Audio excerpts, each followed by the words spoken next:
yang dihalalkan oleh Allah jauh lebih banyak daripada yang haram. Tetapi orang-orang yang rakus, tidak puas dengan yang halal sebanyak apapun, maka mereka selalu mengejar yang haram. Itulah rakus. Menginginkan yang haram padahal ada yang halal. Itu rakus. Maka rakus itu bukan soal uang saja. Contoh, seorang anak muda, begitu banyak perempuan yang halal dengan catatan dinikahi, tapi dia lebih memilih jalan yang haram. Itu rakus namanya. Rakus itu di depan Anda banyak pilihan-pilihan yang halal, tapi Anda lebih memilih jalan yang haram. Itu rakus. Saya bisa kok dapat uang dengan berdagang atau dengan menjadi seorang karyawan, tapi saya lebih memilih uang dari jalan menipu. Saya lebih memilih uang dengan jalan riba. Itu namanya rakus. Jadi rakus itu menginginkan yang haram padahal banyak yang halal. Di depan Anda banyak alternatif, ini halal, halal, halal, halal, tapi Anda lebih memilih yang haram. Ini namanya rakus. Jadi rakus itu bukan soal uang, terlalu sempit. Kalau rakus itu kita fahami hanya soal uang dan harta. Karena hakikat dari rakus adalah keinginan terhadap yang haram padahal ada yang halal. Makanya apabila seseorang dalam keadaan darurat, dia akan mati kalau tidak memakan daging terlarang, daging babi lah misalnya, maka dia memakan daging babi. Apakah itu dinamakan rakus? Enggak. Karena tidak ada alternatif-alternatif yang halal, sehingga dia mengambil yang haram. Tidak dinamakan rakus. Bahkan agama memberikan toleransi dalam hal ini. Tapi ketika misalnya banyak makanan halal, tapi karena penasaran dia memilih yang haram, ini namanya rakus. Baik. Dalam kisah tadi Anda lihat bagaimana seorang ponakan menginginkan harta sang paman dengan cara rakus. Apa yang terjadi? Akhirnya dia menghabisi nyawa sang paman. Ini berarti seseorang yang dikuasai rakus akan menjadi kematian bagi orang lain. Jadi Anda nggak aman, Anda tidak aman sekiranya dalam kehidupan Anda banyak orang-orang yang rakus. Lebih-lebih apabila rakus mereka terhadap apa yang Anda miliki. Lebih-lebih apabila rakus mereka terhadap apa yang Anda miliki. Anda nggak aman. Setiap orang yang rakus potensi untuk menjadi kematian. Ini coba lihat nih. Kisah sebelumnya tentang Qabil dan Habil. Qabil telah diberikan pilihan yang halal menikah dengan wanita pasangan Habil. Tapi si Qabil ini ternyata tidak puas dengan yang halal, sehingga dia tetap mencari yang dilarang. Akhirnya dia membunuh saudara kandungnya sendiri.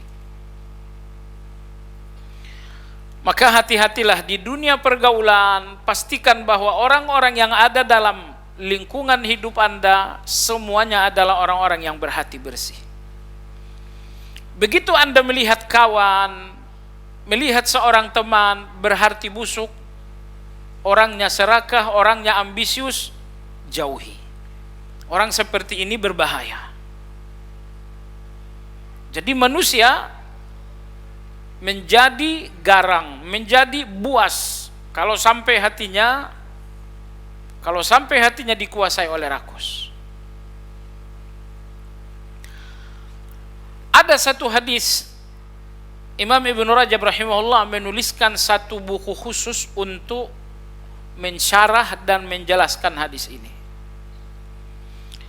Nabi Shallallahu Alaihi Wasallam bersabda, "Ma dhi'bani ja'ian ursila fi ghanamin bi afsad laha min hirsil mar'i 'alal jahi wal mali li sahibihi." Kata Nabi Shallallahu Alaihi Wasallam, dua serigala lapar dilepas di tengah sekawanan domba tidak lebih berbahaya dibandingkan rakus terhadap harta dan terhadap jawatan terhadap agama seseorang. Jadi Nabi memberikan dua gambaran. Gambaran pertama, dua ekor serigala di tengah sekawanan domba. Mana yang lebih buruk? Mana yang lebih membahayakan domba antara serigala dengan singa? Mana yang lebih membahayakan domba antara serigala dengan singa? Jawabannya, serigala lebih berbahaya. Kenapa? Singa hanya membunuh domba yang dia butuhkan. Dia butuh satu, sudah, yang lain selamat. Itulah singa. Tapi kalau serigala tidak. Serigala biasanya dia bunuh dulu semuanya, baru diambil satu. Rakus. Kalau singa itu buas tapi enggak rakus. Baik, lalu kata Nabi Shallallahu Alaihi Wasallam, dua ekor serigala di tengah sekawanan domba.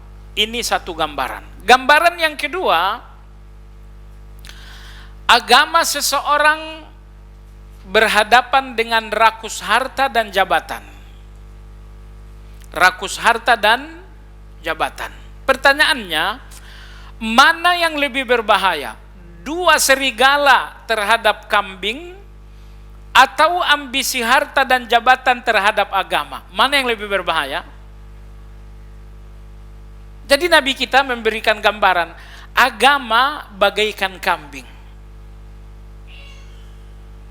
Agama bagaikan kambing. Ambisi harta dan jabatan bagaikan serigala lapar. Amankah kambing di depan serigala lapar? Tidak aman dan dipastikan mati. Namun Nabi SAW mengatakan, bahaya rakus terhadap hati lebih buruk daripada bahaya serigala terhadap kambing. Oleh sebab itu, kita nggak boleh bicara nyebut nama. Walaupun saya tahu, kita semua sama-sama tahu. Betapapun seorang memiliki ilmu yang banyak, ilmu yang tinggi, tapi ketika dia ambisi jabatan, ilmu ini semuanya nggak manfaat.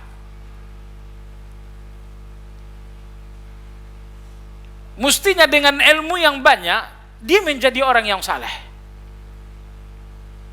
Ya, dengan ilmu yang tinggi, dia menjadi orang yang bertakwa, menjadi orang yang dekat dengan surga, jauh dari neraka. Tapi Nabi kita SAW bersabda, apabila seseorang rakus harta dan jabatan, maka rakus harta dan jabatan itu seperti serigala terhadap kambing agama. Imannya akan tewas, akan korban 100% apabila dia punya ambisi harta dan ambisi jabatan. Jadi kalau Anda bertanya, kapan agama seseorang hancur? Ketika dia ambisi harta dan jabatan. Tidak ada agama yang kokoh dan baik bagi siapapun yang punya ambisi harta dan jabatan. Tidak ada agamanya tuh. Makanya Anda gak usah tertipu. Kalau terjadi musim politik, musim pencarian jabatan, tahu-tahu tiba-tiba ada yang ke masjid. Ini semuanya penipu. Ini semuanya penipu. Nabi kita udah mewanti-wanti. Orang yang rakus jabatan, orang yang rakus harta, agamanya tipis. Bahkan agamanya nggak ada. Kemarin ketika butuh jabatan, dekat dengan ahli-ahli agama. Ahli-ahli agama pun bodoh. Ahli-ahli agama ini tertipu dengan kedekatan sang calon. Imam Al-Mawardi rahimahullah ta'ala mengatakan, wa ilmun biduni aqlin mudillatun. Ilmu yang tinggi tapi tidak ada kecerdasan, niscaya orang seperti itu akan dipermainkan. Orang berilmu tapi enggak cerdas akan dipermainkan oleh orang yang mencari jabatan. Itu kata Imam Al-Mawardi dalam kitab Adabuddin wad Dunya. Sekali lagi, orang berilmu yang tidak cerdas akan menjadi permainan penguasa. Jadi ilmu saja enggak cukup, dibutuhkan kecerdasan. Kenapa? Karena ambisius jabatan ini mencari-cari orang berilmu yang bisa dikerjain, yang bisa dipermainkan. Baik. Jadi oleh sebab itu, pelajaran pertama dalam kisah ini betapa buruknya dampak dari rakus, dari ambisi. Setiap orang yang ambisi biasanya akan menjadi bahaya bagi orang lain. Anda nggak usah terlalu dekat dengan orang-orang seperti itu. Pastikan Anda nggak dekat dengan orang seperti itu. Karena orang-orang yang ambisi harta, ambisi jabatan, dua ambisi ini membuat manusia menjadi setengah manusia. Dua ambisi ini membuat manusia menjadi setengah binatang. Oh, penampilannya bagus, mobilnya juga mengkilap, hartanya banyak. Tapi dengan dua ambisi ini dia hanya setengah manusia, setengah lagi binatang. Nabi mengatakan manusia dengan dua ambisi ini, kata Nabi, manusia serigala. Tuh hadisnya tadi kita sebutkan. Manusia serigala. Baik, kita nggak bicara lebih jauh karena tujuan kita berbicara adalah untuk menasehati diri sendiri. Ya, ilmu ini bukan untuk menyerang mereka, tapi ilmu ini untuk menyerang saya nomor satu. Sebab kalau kita berpikir, nggak ada yang paling pantas saya curigai kecuali diri saya sendiri. Dia begitu, terserah dia, saya nggak bertanggung jawab surga untuknya. Tanggung jawab surga saya adalah untuk saya. Maka intinya, perhatikanlah betapa bahayanya seseorang ketika ia dikuasai oleh rakus dan ambisi.